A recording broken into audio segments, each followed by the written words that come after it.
가질 것이니라. 아멘. 우리 옆에 분들 인사할까요? 사랑합니다. 축복합니다.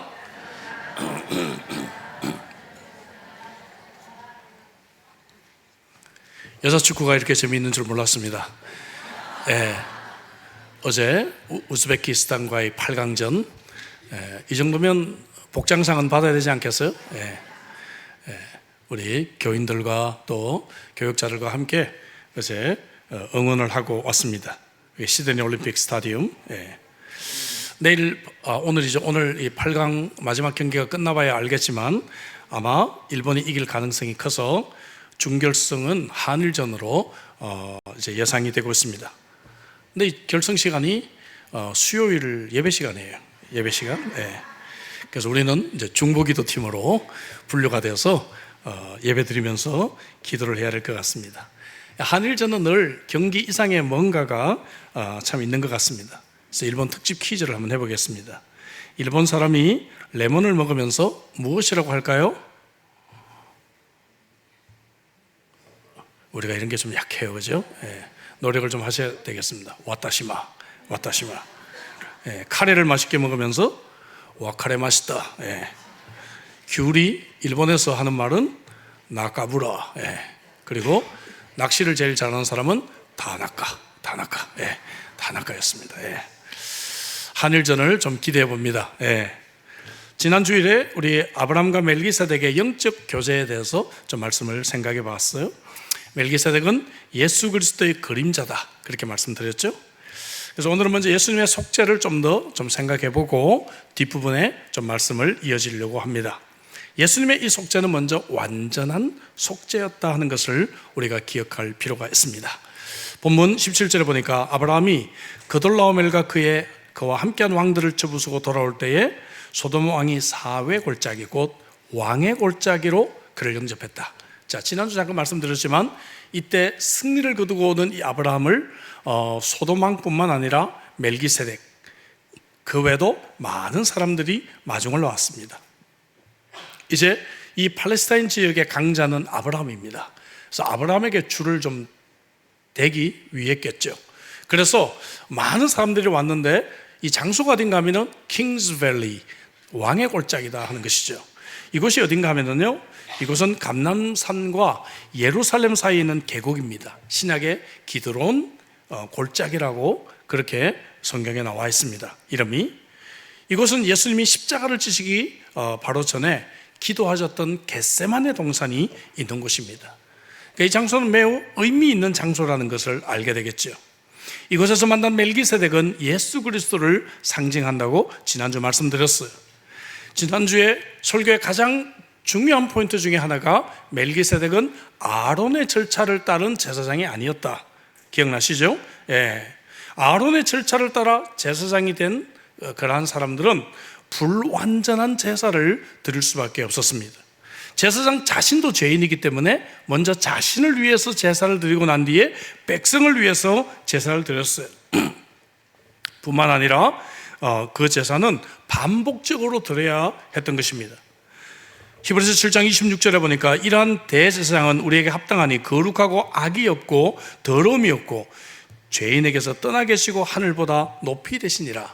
예수 그리스도를 말하면서 그 다음 27절에 그는 저 대제사장들이 먼저 자기 죄를 위하고 다음에 백성의 죄를 위하여 날마다 제사 드리는 것과 같이 할 필요가 있다 없다? 없다 말이지, 그죠?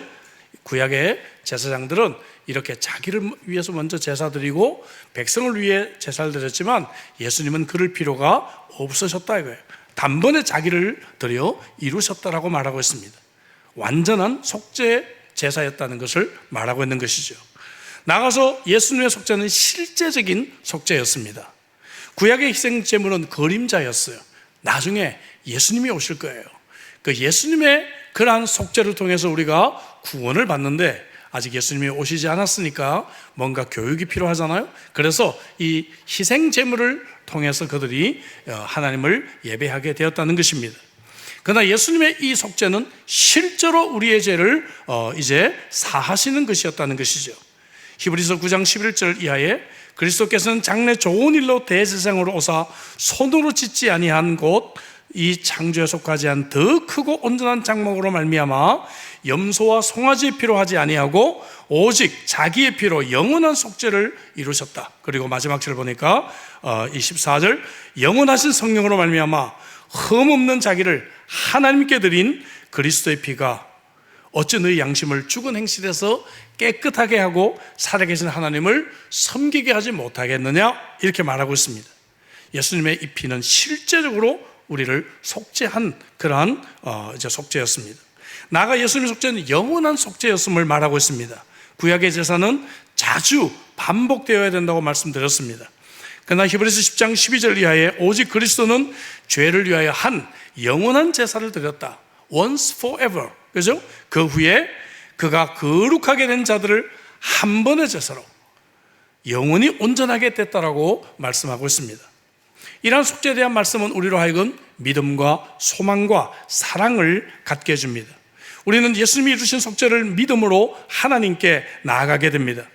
히브리서 10장 19절 20절을 같이 한번 큰 소리를 읽겠습니다. 다 같이. 그러므로 형제들아 우리가 예수의 피를 힘입어 성소에 들어갈 담력을 얻었나니 그 길은 우리를 위하여 휘장 가운데로 열어놓으신 새로운 살 길이요 휘장은 곧 그의 육체니라. 아멘. 구약시대는 하나님과 교제하기 위해서는 그들이 지성소라고 하는 곳으로 들어가야 됐었어요. 근데 지성소와 성소 사이에 두꺼운 휘장이 있습니다. 쉬운 말로 두꺼운 커튼이 있다, 그렇게 생각하면 돼요. 그래서 아무나 이 휘장을 열고 지성소 안에 들어갈 수가 없었습니다. 대제사장만 1년에 한 번 들어갈 수 있었어요. 근데 예수님이 십자가에 돌아가셨을 때 이 휘장이 찢겨졌어요. 그죠? 위에서부터 아래로, 사람이 찢으면 아래서부터 찢을 수밖에 없어요. 근데 위에서부터 아래로 하나님이 이 휘장을 찢으셔서 누구나 이제 하나님께 담대하게 나아갈 수가 있게 됐다는 것입니다. 하나님과 교제할 수 있게 됐다는 것이죠. 23절에 그래서 우리가 마음의 뿌림을 받아 악한 양심으로부터 벗어나고 몸은 맑은 물로 씻음을 받았으니 참 마음과 온전한 믿음으로 하나님께 나아가자 하는 것입니다. 아멘이시죠? 그래서 우리가 이것을 바로 예수 그리스도의 속죄를 통해서 이런 믿음을 갖게 됩니다. 또 소망입니다. 이렇게 놀라운 속죄를 완성하시고 예수님은 천국에서 우리를 위해 집을 준비하고 기다리고 계신다라고 약속하고 계십니다. 그래서 우리는 이 땅에서 어려움과 고난이 있지만 인내할 수가 있어요. 23절 또 약속하신 이는 믿으시니, 믿보다의 말은 신실하다 그런 말입니다. faithful하다 그 말이죠. 우리가 믿는 도리의 소망을 움직이지 말고 굳게 잡자라고 말씀하고 있습니다. 여러분들에게 이런 소망이 있으시기를 주의 이름으로 축복합니다. 마지막으로는 사랑이에요. 24절 25절 서로 돌아보아 사랑과 선행을 격려하자. 그래서 함께 잘 모이자, 이렇게 권면을 하고 있는 것입니다. 예수님의 속죄를 믿고 나중에 주님께서 우리를 영접하실 그 소망을 가진 자라고 한다면 오늘 현재 우리는 서로 열심히 모이며 사랑과 선행을 격려할 수가 있을 것입니다. 요한일서 3장 3절에 주를 향하여 이 소망을 가진 자마다 그의 깨끗하심과 같이 자기를 깨끗하게 한다라고 말씀하고 있습니다. 여러분, 한자를 우리가 공부하다 보면 매우 성경적인 단어들이 많이 있다는 걸 발견하게 됩니다. 옳을 의자인데요, 옳을 의자, righteousness라고 하는 옳을 의자예요. 그죠? 아시죠? 네, 대부분 아실 겁니다. 근데 가만히 보면 두 글자가 합쳐져 있어요. 위에는 무슨 글자입니까? 위에는 양이잖아요, 양. 왜 모른 척 하세요? 이 정도는 아시잖아요, 그죠? 밑에는 무슨 글자예요? 나, 아자예요. 그러니까 양 아래에 내가 있을 때 어떻게 된다? 의롭다. 와, 멋지죠? 매우 성경적인 단어예요. 어떻게 이런 단어가 생겨나는지 몰라요. 이런 단어 굉장히 많아요, 한자에. 그래서 정말 우리가 자신은 의롭다고 될 수가 없지만 예수님의 속죄 때문에 이 어린 양 아래에 내가 들어갈 때 나는 의롭다함을 받을 수가 있는 것입니다. 이것이 예수 그리스도의 속죄의 의미인 것이죠. 멜기세덱은 바로 영원한 제사장으로 오신 예수 그리스도를 이처럼 그림으로 보여주고 있습니다. 자, 오늘의 메시지의 더 핵심은 뒷부분입니다. 아브라함이 이제 전쟁에서 승리하고 왔어요. 근데 여기서 사람들을 만나게 되는데 멜기세덱만 만나는 것이 아니라 소돔 왕을 만난다는 것이 매우 의미가 있습니다. 이것은 우리가 불신자들과 어떤 관계를 가져야 되는지를 우리들에게 보여주고 있습니다. 불신자들은 우리들에게, 이 세상은 많은 유혹을 우리들에게 주고 있어요. 소도망의 제안을 한번 볼까요? 21절에 사람은 내게 보내고 물품은 내가 가지라, 이렇게 말하죠. 소도망은 지금 타협을 하기 위해 이곳에 온 것입니다. 이 제안은 듣는 사람에게는 매우 매력적으로 생각될 수가 있어요. 만약에 이 제안대로 아브라함이 사람은 돌려보내고 그 재물, 돈은 가졌다고 한다면 아브라함은 부와 명성 두 가지를 다 얻을 수가 있었습니다. 여러분, 많은 사람들이 세상에서 이 두 가지를 찾고 있지 않아요? 부해지고 명성을 얻고, 그죠? 예. 돈만 많이 벌어서 안 되니까 나중에 막 감투 같은 거 막 가서 쓰고 오잖아요, 그죠? 예. 예. 그래서 여러 가지 막 감투를 쓰면서 막 이렇게 명성을 위해서 애쓰는 모습을 봅니다. 이 부와 명성, 아브라함이 생각해 보세요. 이 재물을 받았으면 자기는 부자가 돼요. 그리고 사람은 돌려보냈기 때문에 이 아브라함은 전쟁에서 승리했지만 자기의 포로들을 돌려보낼 줄 아는 그런 멋진 사람이야, 이런 좋은 명성을 얻을 수가 있었습니다. 부와 명성을 동시에 그가 가질 수가 있었습니다. 세상은 오늘 우리들에게 이 명예와 부로 우리를 유혹합니다. 소돔왕은 아브라함이 자신과 같을 것이라고 생각했고 이 제안을 틀림없이 수용할 것이라고 믿었을 것입니다. 그러나 아브라함의 믿음이 우리가 지난주부터 좀 많이 자랐다 하는 것을 보게 되죠. 자랐습니다. 그는 이제 하나님의 영광이 그의 삶에서 우선순위가 되었습니다. 만약 자신이 소돔왕의 재물을 가진다면 다음부터는 자기의 복의 근원이 하나님이라고 하는 말을 하기가 어려웠을 것입니다. 소돔왕은 아브라함이 부자가 된 것은 자기 재물 때문이라고 말하고 다녔을 것입니다. 22절, 23절에 그 말씀이 있죠. 특별히 아브라함이 소돔왕에게 이르되 천지의 주제시요 지극히 높으신 하나님 여호와께 내가 손을 들어 맹세한다. 이 말은 뭡니까? 네가 재물을 가지고 나를 유혹하냐? 우리 아버지는 이 온 세상의 주인이야, 이 말을 하고 있는 거예요 지금, 그죠? 정말 하나님이 어떠한 자인지를 지금 아브라함이 선포하고 있는 것입니다. 그 다음에 23절에 내 말이 내가 아브라함으로 치부하게 하였다, 내가 아브라함 부자 되게 한 거야, 이 말을 할까봐 너에게 속한 것은 조금도 내가 가지지 않겠다. 아무것도 가지지 않겠다. 원문에 보면 nothing 이라는 표현이 두 번 강조가 되어져 있습니다. 여러분, 이럴 수도 있지 않을까요? 반반 정도 해도 아브라함은 충분히, 그죠? 그는 명성도 없고 그리고 어느 정도 신앙적인 양심도 지킬 수가 있었을 것 같아요. 여러분 같으면 어떻게 했을 것 같아요? 아마 반반 정도만 했어도 충분히 그는 신앙적으로 양심을 잘 지키고 부자도 될 수 있었을 것 같아요. 그런데 아브라함은 여기서 nothing이라고 합니다. 하나님의 영광에만 관심이 있는 사람이에요. 여러분, 에스라가 생각납니다. 백성들을 인솔하고 고향 땅으로 돌아갈 때 왕이 군대를 지원해 줄까? 보호해 줄 군대가 필요하지? 이것을 부끄럽게 생각했단 말씀이 있어요. 에스라 8장 21절 볼까요? 그때에 우리 하나님 앞에서 스스로 겸비하여 우리와 우리 어린 아이와 모든 소유를 위하여 평탄한 길을 그에게 간구하였으니, 하나님께 기도했단 말이에요, 그죠? 그 다음에 이는 우리가 전에 왕에게 이르기를 우리 하나님의 손은 자기를 찾는 모든 자에게 선을 베푸시고 자기를 배반하는 모든 자에게는 권능과 진노를 내리신다 하였으므로 왕에게 큰 소리 친 거예요. 왕이시여, 하나님이 우리를 보호해 주실 것입니다. 길에서 적군을 막고 우리를 도울 보병과 마병을 왕에게 구하기를 부끄러워하였다라고 이렇게 말하고 있죠. 여러분, 이런 신앙의 수준을 여러분 이해하십니까? 너무 멋지지 않아요? 내가 하나님께 기도했기 때문에 하나님이 이 문제에 대해서 해결해 주실 것입니다. 그렇게 안 해주셔도 됩니다. 사람의 힘이 아니라 하나님의 힘으로 이 문제는 해결할 수 있을 것입니다. 이렇게 멋지게 참으로 처신하는 놀라운 지혜를 바라보게 됩니다. 여러분들은 하나님의 영광을 위해 내 특권을 포기해 본 적이 있을까요?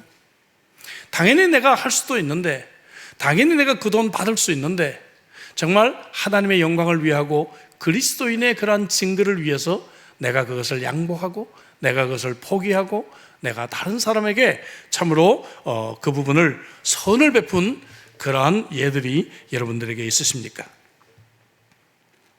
세상 사람들은요, 우리의 예배에 관심이 있는 것이 아닙니다. 우리는 예배를 정말 은혜롭게 드리기를 원해요. 그래서 정말 새로운 찬양, 멋진 찬양, 성가대 정말 아름다운 찬양, 우리는 이런 예배를 원하지만 세상 사람들은 우리의 예배에 감동받는 것이 아닙니다. 세상 사람들은 우리의 삶에 관심이 있습니다. 우리가 어떤 인생을 사는지, 저 사람은 우리하고 좀 틀리다. 저 사람이 분명히 이것을 당연히 차지할 수 있는 그런 프리빌리지가, 특권이 있는데도 불구하고 저 사람은 저것을 포기하네, 저 사람은 양보하네, 왜 그럴까? 라고 우리의 삶에 사람들은 관심을 갖게 되는 것입니다. 제 아내가 여러분 알다시피 사고가 난 뒤로 4번의 개두술을 받았잖아요. 사실 그게 워낙 컸지만 그 뒤로도 몇 번 수술을 더 했습니다. 특별히 그 후유증으로 뇌동맥이라고 있죠. 뇌동맥이 또 찾아왔어요. 그래서 이제 수술했던 의사가 급하게 MRI 결과를 보면서 이게 뇌동맥 전문 의사에게 또 소개를 해서 의사를 찾아갔는데,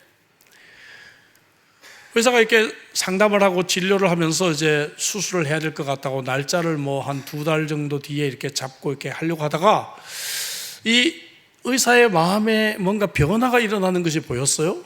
그러더니 갑자기 전화를 딱 들더니 웨스트미드 호스피털에 전화를 하는 거예요.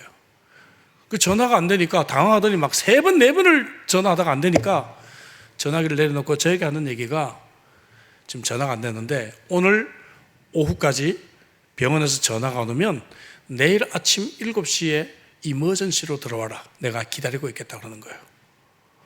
와, 그러면서 하는 얘기가, 내가 그 병원에 한 달에 한두 번 가는데 내일 내가 수술해야 될 것 같다고.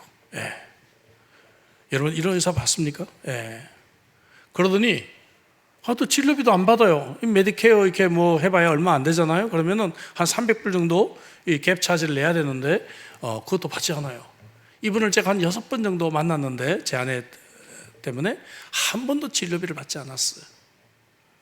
아마 나중에 알고 보니까 제가 아는 신경외과 의사한테서 제가 목사라는 얘기를 들은 것 같아요. 의대 동기생이라고 얘기를 하더라고요. 여러분 얼마나 큰 감동이 됐는지 알 수가 없어요. 그때 제가 정말 힘겹게 하루하루를 버티고 있었잖아요. 근데 이 의사의 이런 모습은 제가 너무 큰 위로가 되었습니다. 이런 생각을 해봤어요. 그때 만약에 저 사람이 크리스찬인 것 같아요. 근데 저 크리스찬이고 넌 크리스찬인데 저 사람이 교회 가자고 하면 나는 100% 갈 것 같다. 여러분 그렇지 않겠어요? 이분이 뭐가 그렇게 급해? 그냥 2달 뒤에 수술 날짜가 잡으면 되는 거예요. 저기 병원에 갈 때. 그죠? 그리고 자기는 충분히 다 풀 차지 다 할 수 있는 겁니다. 그런데 이런 특권이 있음에도 불구하고 하나님이 무엇을 원하실까? 하나님이 무엇을 기뻐하실까? 그것을 고민하면서 환자의 입장에서 그렇게 처신하는 모습을 보고 너무 큰 위로가 되고 용기가 되었습니다. 사랑하는 성도 여러분, 아브라함이 바로 그와 같은 것이죠. 그는 이 전리품을 다 가질 수가 있었습니다. 당연히 그의 것입니다. 그럼에도 불구하고 그가 하나님의 영광을 위해 그것을 포기할 수 있는 그러한 용기가 그에게 있었다는 것입니다. 사랑하는 형제자매 여러분, 여러분들도 이런 용기가 있기를 주의 이름으로 축복합니다. 하나님의 영광이 내 삶의 최우선을 차지하기를 주의 이름으로 축복합니다. 그런데 이 헌신의 수준은 사람마다 다를 수가 있어요. 그죠? 그래서 본문에서 아브라함이 소돔왕의 재물을 하나도 갖지 않겠다고 했지만 예외를 말하고 있습니다. 24절 볼까요? 오직 젊은이들이 먹은 것과 나와 동행한 아넬과 에스골과 마므레의 분깃을 제할지니 그들이 그 분깃을 가질 것이니라. 이 말이 무슨 말인가 하면 아직 아브라함의 신앙만큼 신앙이 없는, 아브라함을 따라와서 전쟁을 했던 사람들이 있단 말이에요. 이 사람들은 당연히 이 전리품을 갖는다고 생각했는데 아브라함이 그냥 다 줘버리면, 그죠? 자기들은 억지 헌신이 되잖아요. 그죠? 이 헌신은 자발적으로 이루어져야 되는데 억지 헌신이 되고 맙니다. 그래서 아브라함이 참 지혜롭습니다. 나는 그렇게 하지만 아직 신앙의 수준이 약한 나와 함께 했던 이 동료들의 그러한 전리품은 이들이 가질 수 있게 하겠다. 얼마나 멋져요. 그러면 그렇습니다. 과거에 보면 아직 남편이 하나님을 믿지 않는데, 그죠? 아내들이 막 11조를 무리하게 막 하면서, 그러면서 가정에 큰 불화가 있었던 경우들을 참 많이 보게 됩니다. 그래서 어떻게 지도를 했는가 하면 저는 그렇게 지도를 했어요. 가정의 수입이 남편 혼자 번 것이 아니라 아내와 함께 번 것이 아니냐. 그러면 정말 남편과 함께 대화를 해서 내가 이 수입의 절반은 나의 몫이라고 생각을 해. 그래서 당신이 하나님을 믿지 않으니까 내가 이 수입 전체에 11조는 할 수가 없지만 나는 11조를 꼭 하고 싶으니까 이 절반의 11조는 할 수 있도록 당신이 이해를 해줘. 그럼 20분의 1조가 되겠죠. 그죠? 여러분, 이렇게 대화를 해서 함께 남편과 합의를 한다면 전 제 생각에 대부분의 남편들은 동의하리라고 생각합니다. 그렇게 정말 화나지 않으리라고 생각을 합니다. 근데 아직 남편의 믿음이 없는데 억지로 헌신을 지켜서 이건 무조건 해야 되는 거야, 이건 11조 해야 되는 거야 해서 남편들이 아직까지 헌신의 준비가 되지 않고 믿음이 없는데 억지로 헌신을 지켰던 그러한 우리의 그러한 지혜롭지 못했던 처신을 우리는 생각하게 됩니다. 지금은 이제 이런 사람이 절대로 있을 수가 없는데요. 제가 한국에서 신앙생활할 때는 어떤 분이 계셨는가 하면은요, 중소 이 기업을 운영하시는 분인데 직원들의 봉급에서 11조를 강제로 떼고 봉급을 줬어요. 그리고는 이거 다 좋은 데 쓰는 거야.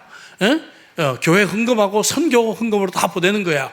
그러면 직원들의 봉급을 자기가 11조를 떼가지고 자기가 마음대로 쓰고 10분의 9만 봉급으로 줬습니다. 와, 여러분, 지금은 이제 웃을 일이지만 과거에 그런 적도 있었다는 것이죠. 그 직원들이 신앙을 잘 가질 수 있을까요? 저는 그렇게 생각하지 않아요. 아직 헌신의 준비가 되지 않았는데 억지로 헌신을 시켜서 참 그런 연약한 모습을 보였던 적이 있습니다.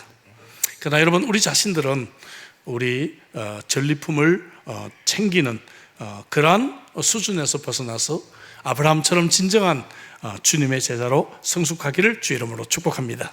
예수님은 누가복음 9장 62절에서 손에 쟁기를 잡고 뒤를 돌아보는 자는 하나님 나라에 합당하지 않다라고 말하고 있습니다. 이 합당이라는 단어, 여러분 수요에 배우신 분들은 알 거예요.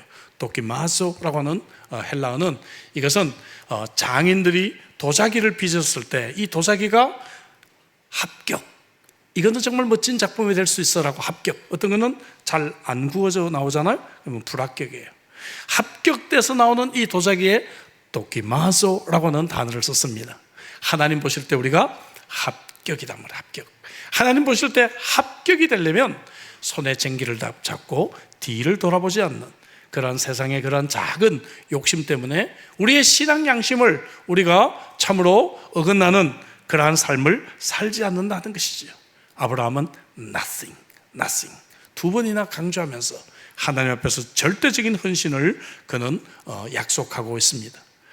이 자리에서 함께 예배드리는 저와 여러분들이 아브라함처럼 이러한 정말 참으로 하나님의 영광을 위해 살아갈 수 있기를 주 이름으로 축복합니다. 아브라함이 이런 지혜를 가지게 됐던 이유가 뭘까요? 근본적인 이유는 하나님과의 교제에 있었습니다. 오늘 본문이 그것을 말해주고 있어요. 저는 앞부분에서 멜기세덱을 만났던 장소가 킹스밸리라고 했습니다. 겟세마네 동산이죠. 이곳에서 예수님은 이곳에 오기 직전에 성만찬을 하셨습니다. 그런데 오늘 본문 18절에 보니까 살렘왕 멜기세덱이 떡과 포도주를 가지고 나왔다는 말씀을 읽게 됩니다. 여러분, 분명히 이것은 신약의 성만찬이었을 것입니다. 우리는 성만찬을 통해 하나님과의 친밀한 교제를 경험하게 됩니다. 예수 그리스도와 함께 연합이 되면서 아까 한자로 보았듯이 예수님의 이 속죄를 통해서 내가 의로움을 잊게 됩니다.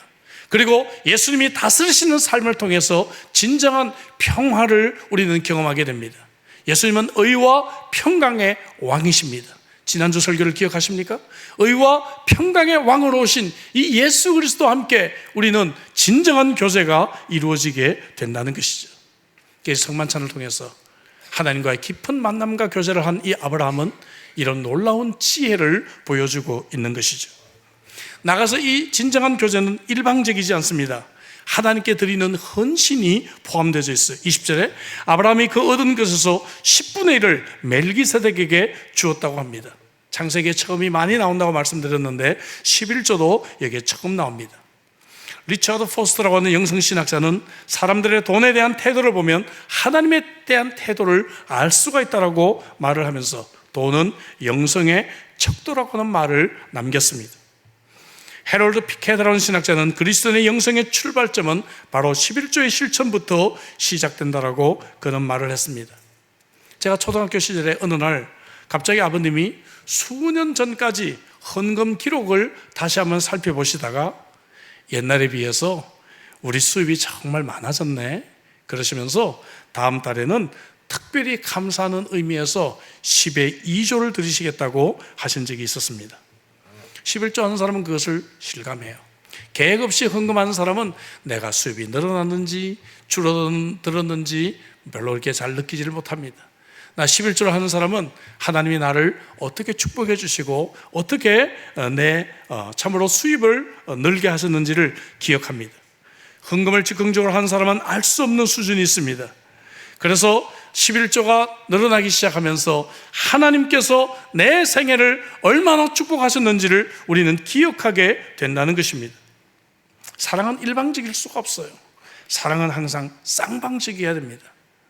제 손녀가 4개월 있다가 이제 스위스로 돌아갔는데요.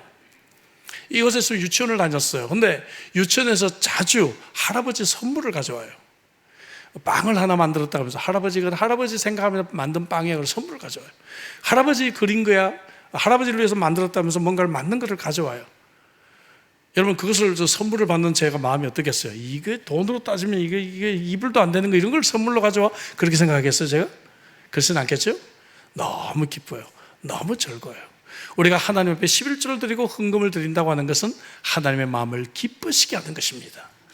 여러분 하나님이 감정이 있는 분이라는 걸 아세요? 하나님은 우리 때문에 기뻐하시기도 하시고요, 하나님은 우리 때문에 슬퍼하시기도 하시고, 하나님은 우리 때문에 화도 나시는 분이십니다. 예. 여러분 생각해 보세요. 하나님 앞에서 내가 드리는 것이 얼마나 되겠어요? 마치 이 손녀가 할아버지 선물하는 것처럼, 예? 그걸 세상적인 기준으로 따질 때는 너무나 작은 것이지만, 그러나 이것을 받는 이 할아버지의 마음에 큰 기쁨이 있고 더 많은 것을 정말 주고 싶은 마음이 있듯이, 사랑은 여러분 쌍방적인 것입니다. 우리의 이 작은 것을 하나님께 드림으로 말미암아 하나님의 마음이 기뻐하심을 입고, 그리고 하나님과의 그 깊은 만남과 교제가 이루어질 수 있다는 것이죠. 아브라함이 이처럼 세상 사람들과의 만남에서 멋진 지혜를 가질 수 있었던 것은 그는 성만찬을 통해서 하나님과 깊은 영적인 교제가 이루어지게 되었어요. 뿐만 아니라 자신도 하나님께 11조를 드림으로 하나님의 마음을 기쁘시게 하는 깊은 영적인 만남을 가지게 되는 것입니다. 우리가 누군가에게 작은 선물을 할 때 우리의 마음이 그 선물과 함께 갑니다. 내 마음이 함께 하나님께 가고 하나님의 마음이 나에게 다가오는 이러한 깊은 영적인 펠로십을 통해서 이런 세상을 살아가는 멋진 지혜를 아브라함이 가지게 되었던 것입니다. 열흘 전에 KWMF 선교사님들이 이곳에 왔다 그랬죠. 잠깐 아우팅이 있어서 스테널 탑스 근처에 있는 서브라임 포인트 룩아웃을 잠깐 방문했는데, 이런 비석이 세워져 있어요. 무심코 지나가다가 글씨를 보고 제가 깜짝 놀라서 사진을 찍었습니다. 이런 글이 적혀져 있어요. This beautiful view is a silent reminder of God's sublime love for us. 여기 이렇게 아름다운 경치는 우리를 향한 하나님의 숭고한 사랑을 조용히 기억하게 해줍니다. Pray that His love be reflected in our own lives more and more each day until we find Him waiting for us on the shore. 멋지죠? 하나님의 사랑이 매일매일 우리의 삶 속에서 더욱 그죠? 반영될 수 있도록, 느껴질 수 있도록 우리가 주님을 다시 만나는 그날까지. 와, 이게 누가 만들었는지 모르겠어요. 참 멋진 비석을 발견하게 되었습니다. 여러분들은 하나님의 사랑을 이처럼 매일매일 숭고한 사랑을 느끼고 계십니까? 자연을 통해서, 가족을 통해서, 다른 사람을 통해서, 일터에서 하나님의 사랑을 여러분들은 체험하고 계십니까? 성만찬을 통해서 하나님을 깊이 만나는 것처럼 오늘 우리가 매일의 큐티를 통해서 하나님을 깊이 만나고, 또 기도 생활을 통해서 하나님을 깊이 만나고, 또 나의 작은 시간과 물질을 드리면서 우리의 마음도 하나님께 향하게 될 때 하나님과의 이 관계는 깊어지고 진정한 영적 교제가 이루어지게 될 것입니다. 여러분, 이러한 영적 교제 없이 우리는 세상을 살아갈 지혜를 갖지 못해요. 세상은 우리들에게 참으로 많은 유혹을 줍니다. 그리고 우리는 이 땅에서 당연한 것이라고 생각하며 살아갑니다. 그러나 여러분, 하나님과의 만남, 하나님과의 교제가 다시 한번 회복되기를 주의 이름으로 축복합니다. 이런 자는 세상의 유혹을 물리칠 수 있습니다. 이러한 자들은 세상에서 지혜로운 인생을 살아가게 될 것입니다. 오늘 말씀을 통해서 이 은혜와 능력을 가지고 세상에서 승리하시는 복된 여러분들 되시기를 주의 이름으로 축복합니다. 기도하십시다. 주신 말씀 가지고 우리 기도하죠. 오늘 세대식도 있었고요. 그리고 정말 하나님께서 우리에게 주시는 여러 가지 메시지가 있을 줄로 믿습니다. 오늘 이 짧은 말씀을 통해서 다시 한 번 더 예수 그리스도의 속죄를 다시 한번 기억하십시다. 그리고 나아가서 내가 이 세상 속에서 아브라함처럼 그리스도인다운 용기, 그리스도인다운 정말 멋진 지혜를 가질 수 있기를 위해 기도하십시다. 여러분과 함께 일하는 직장 동료가 있을 것입니다. 여러분들과 함께 있는 클래스메이트가 있을 것입니다. 우리는 세상에서 많은 사람들을 만나게 됩니다. 내 업체에 오는 클라이언트가 있을 것입니다. 고객이 있을 것입니다. 이러한 사람들과의 만남 속에서 아브라함처럼 우리는 정말 신앙인으로서 살아갈 수 있는 용기를 달라고 주신 말씀 가지고 우리 한번 통성으로 기도하겠습니다. 기도하시겠습니다. 하나님, 그렇습니다. 감사합니다.